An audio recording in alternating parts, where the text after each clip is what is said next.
Welcome to Passionate Learners CNC Programming channel. In this video we will see how to copy multiple files using Select All option in Mitsubishi controller.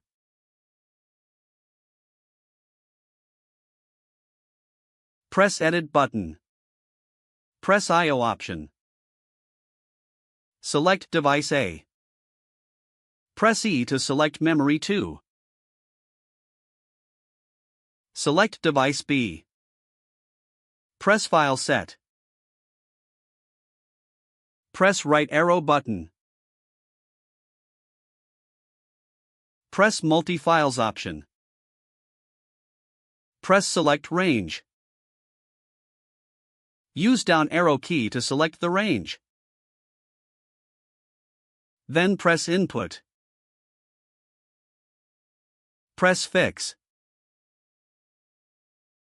Press Transfer B to A. Press Input to confirm. You can see that the program has been transferred. Press Monitor button. Press Search option. Under Memory 2 you can see all the programs have been copied. Thank you for watching the video.